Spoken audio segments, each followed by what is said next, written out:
Really? That was a lot. Dia Wall here with Jonah Javad. I had time that day. You a little time. Yeah. You had a lot of time. I had 3 minutes of time. Yeah. Welcome back. We're so happy you're hanging out with us here on WFAA Plus for Luka Day. My man got his Dallas and Fort Worth representation here, his Colonial polo. We're moving on to golf season. We're done with hoops. It's time for Colonial. It's time for the Byron. Let's go. Jonah, dare I ask, how's the vibe? What's the vibe check today? You feel any better? No. Yeah, I mean, this is probably going to take days and weeks. I mean, you think about it like losing a loved one, and I know that might seem trite, but it's the stages of grief, and everybody is kind of in a different place with it. And I think some people probably got over it quick. That's a small minority of fans that got over it quick. There are a lot of ones who are still trying to make sense of it, still people who are angry and frustrated. You're seeing that in a lot of the reaction from fans setting up protests for Saturday's game when they return home to play. So the reaction I've got from that has been mostly positive, from people saying thank you for kind of putting into words what it was hard to make sense of, and I really do appreciate that. And I've got a lot of fans who have reached out, kind of mentioning different things they're going to do to try and get some sort of payback, or to feel like they didn't just get totally left at the altar. And among those, it's boycotting the team, or getting a refund on season tickets, or just not supporting the team. Mm-hmm. Which, when you say Mavericks fans, that's Mavericks fans for life. It's kind of removing that back half portion of that hashtag. So we're seeing a lot of fans kind of they're going through it, and I totally understand. My stool's sinking, so forgive me.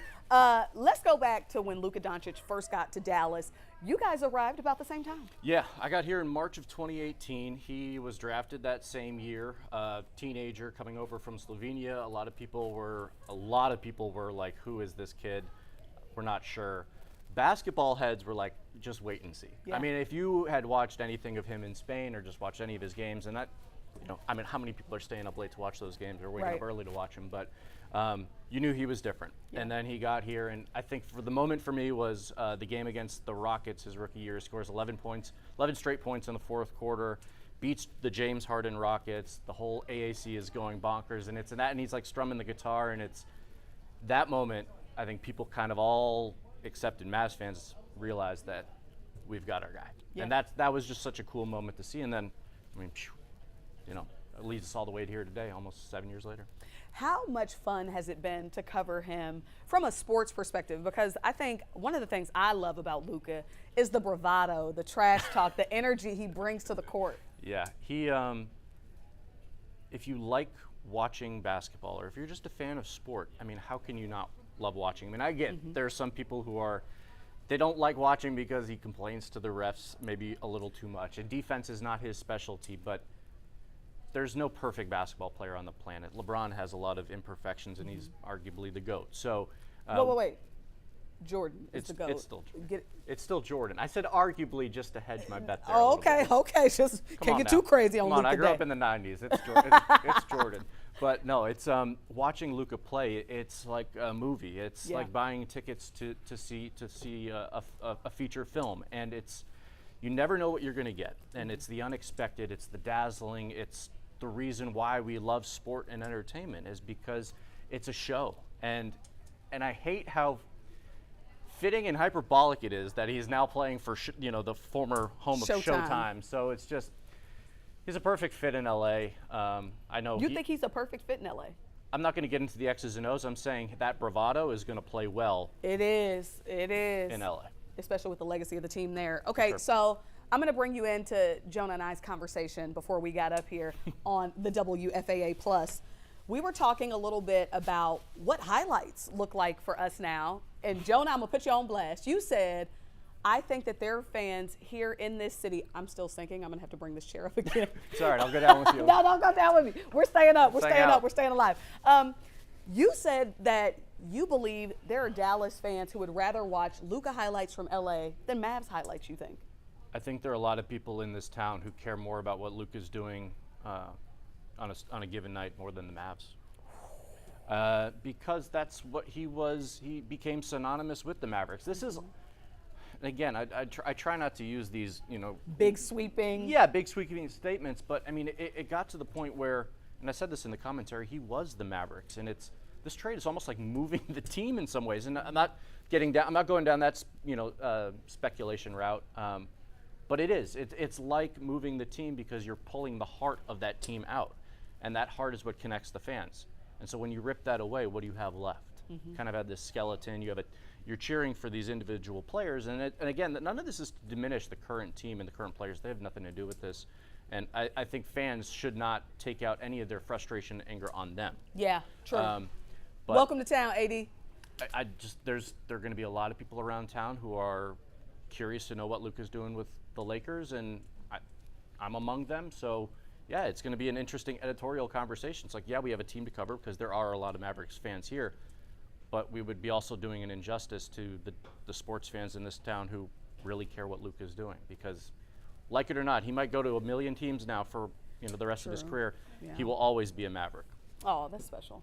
Thank you. We got to talk about the news breaking, Jonah, because it's a Saturday night. I was minding my business, and all of a sudden, I was like, shams.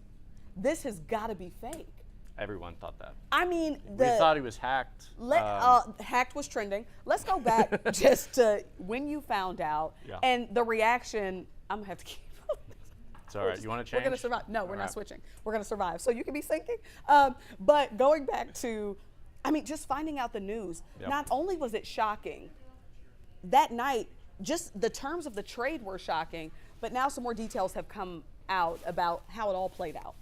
Yeah, there's been some reporting that the Mavs had kind of made the mental decision in weeks and months leading up to this that they were kind of ready to move on from Luka, and they didn't let it get out, which is kind of impressive.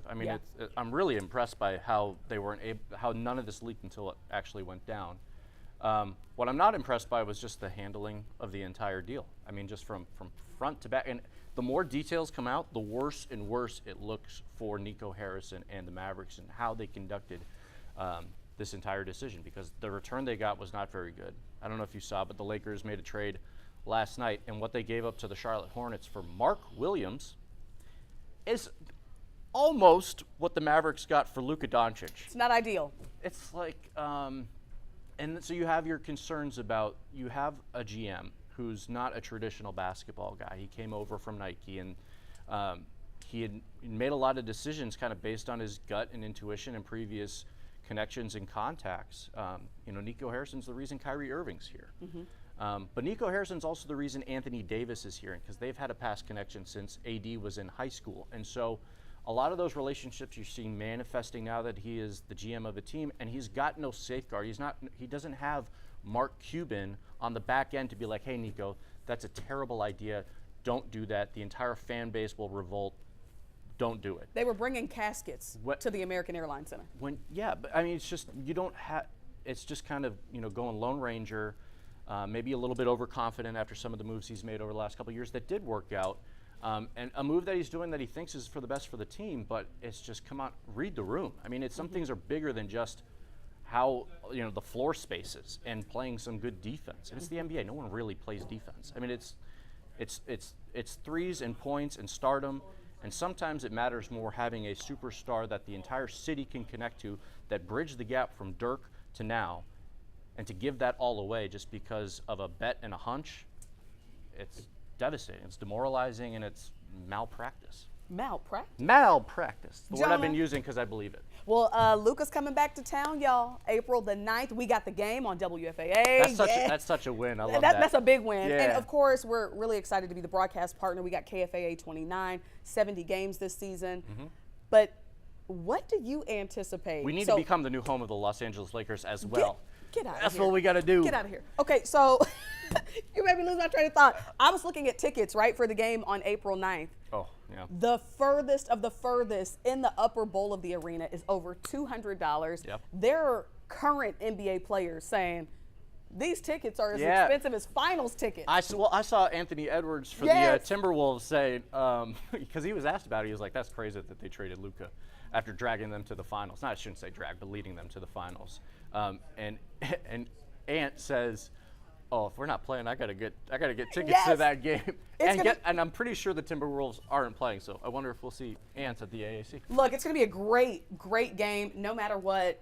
There's been some speculation in and around the Channel 8 that they think Luka could drop 100 on us. 77 maybe? If he scores 77 a new points, career high for Luka. What do you think that atmosphere and environment is going to be like? We've been talking about this kind of as our sports team over the last few days, like kind of anticipating what that game's going to be, because it's really it's like the last week of the season. Yeah. So there's thought that Luka may not even play. I mean, he'll be there in theory as long as he's not, recovering from an injury. But a lot of times, sometimes teams down the stretch they'll sit out their star players to get ready for the playoffs. Sometimes they'll sit their star players for those types of games just because of the magnitude. I don't know why they wouldn't, but I'm not going to rush to conclusions until we see he's actually in the lineup that night. What that atmosphere will be from fans, he might get the longest standing ovation in Dallas sports history. I mean, to the point where I think fans will make a point to Mavs ownership and management that this is how much this guy meant. I mean, they and I hope they do. I hope they go for minutes on end, because that's, he didn't ask out. He didn't ask for a trade in this scenario, and everything I've been told by his family is that, and this is consistent over the last 5 years, is that he wanted to be here. He wanted to be here long term, and so he still has so much love for the fans. You saw that in his Lakers introductory press conference. He looks so sad, and we a little extra up in here with the body language expert and everything. I remember that is my favorite thing that we've done this entire year, was get the body language expert for. When I saw that, when I saw WFAA did it, because they didn't tell me that they were doing that, and I was, wow, that's absolutely great work by our management team. It was, yeah. But I also when they asked if he gave any indication that he wouldn't sign the Supermax, if it was money, if it was any of that, no, it was just a hard no. Yeah, I'm told, like, by his family, they were shocked, and they were like, they're really sad, like, deeply sad, because loyalty, as he's kind of stated, and they've maintained throughout, and the plan was to stay with one team long term, and the Mavs were kind of building around him this whole time. So, yeah, I would hope that fans will kind of show him a bunch of love. I hope they don't take it out on the team and like boo the Mavs starting lineup. That doesn't need to happen, should not happen at all. Again, none of this is on the current Mavs players, but yeah, it's going to be a special night, assuming he's there. It might be one of those where what happens in the game is the least important thing you see. Unless you drop 77. That's true. Stay tuned. It's on WFAA. We can't wait to see you there. What awesome. will you miss most about Luka Doncic? We've touched on some of it, just watching him play basketball. And this is going to be, I'll get kind of personal here. I've got a 16-month-old son. I'm a hoops junkie. I'm, up late night watching the NBA of teams that nobody else should really even care about. But he's now becoming a basketball fan. I see him carrying around his basketball. He's putting it in hoops, and it's like warms my heart. And part of me thought, all right, well, Luka's 25. Maybe he'll be here till he's 35. I mean, in theory, my kid will get a chance to see Luka play for 6-7 years, and I was excited for that because Luka's that fun to watch, and I just wanted him to kind of share in that joy of watching him. And there are a lot of parents right now and kids that are devastated because that was taken away from them, and that's kind of what it all comes down to, right? It's just like that heartbreak. So I'm going to miss that opportunity that I could have had. Father-son kind of bonding experience. But we're still going to watch basketball. We'll still, we'll find players that kind of bring that love and joy, and there are plenty of players in the Mavericks who do that. So, anyway, sorry to get a little personal. No, I love it. I'm not going to cry. No, I love it. I saw a little tear right there. It stinks. I get it. Sports brings families together. I always, when you meet people who say, I'm not a sports fan, I always say, it's not as much about the sports as you would think. It's about those moments of connection. It's about the inspiration, the hope, the pride they provide for a city. Absolutely. And great players like Luka do that. It's community. Yep. It's pride. It's drama. I mean, it's like part television show, but part. I mean, it's a little bit church in some way. Yep. I mean, it's just there's so many things that are galvanizing about what sport is. So far departed from the X's and O's. True. That like the results of games, they matter, but it's the journey that matters the most, I think, to some people, and that's what fans were hoping with Luka. They wanted to see the journey, play out, and that was taken from them. Last one I got for you, Jonah. Shoot. What is the way forward for the Dallas Mavericks? gosh. Win. I mean, winning is the only thing that will make any of this seem tolerable. If they don't win a championship, if they don't make it back to the finals, then I mean the trajectory of this team is not beyond this year and maybe next year.